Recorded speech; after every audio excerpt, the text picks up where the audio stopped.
This video, we're going to solve for a specific variable in equations.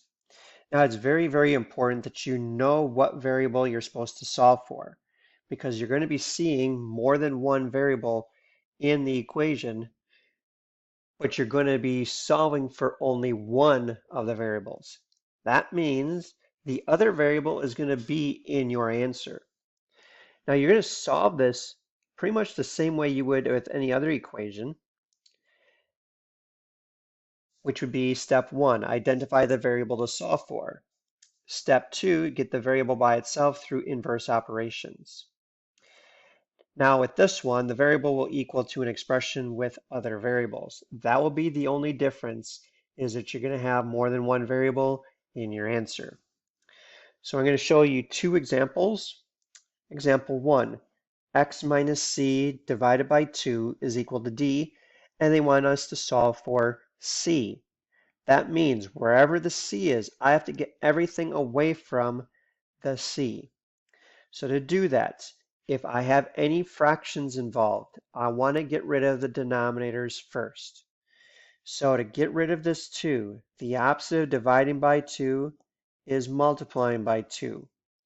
So if I multiply by 2 on the left side, the 2's divide out, and I'm left with x minus c equals whatever I did on one side, I have to do on the other side. So I have to multiply d times 2 on the right-hand side, which will give me 2d. Once I have the denominators removed, now I go back to my variable that I want to get by itself.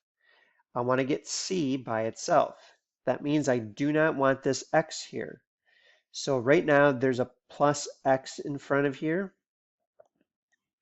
I need to do the opposite. The opposite of adding x is subtracting x. And I'm going to do that on both sides.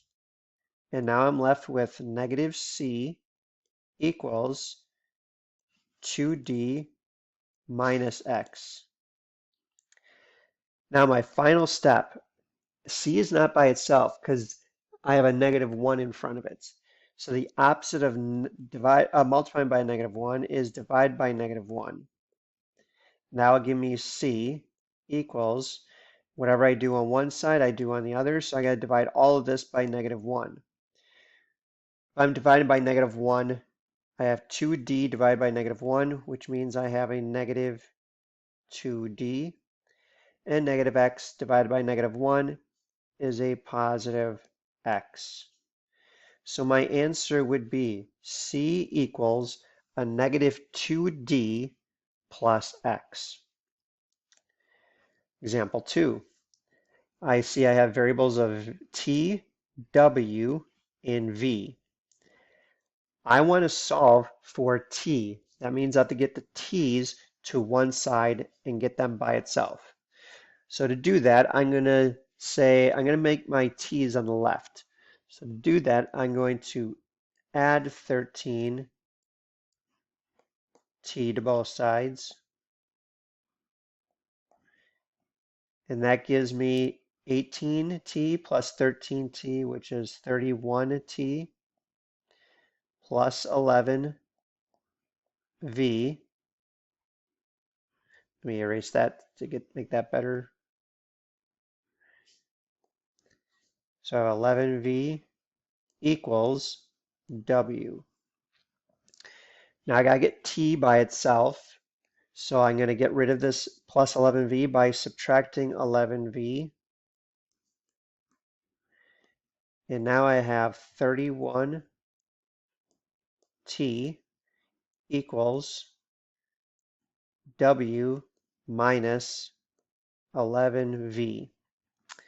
And my final step to get t by itself, I'm going to divide everything by 31. And I'm left with t is equal to w minus 11v divided by 31. And that's how we can solve for a specific variable in equations.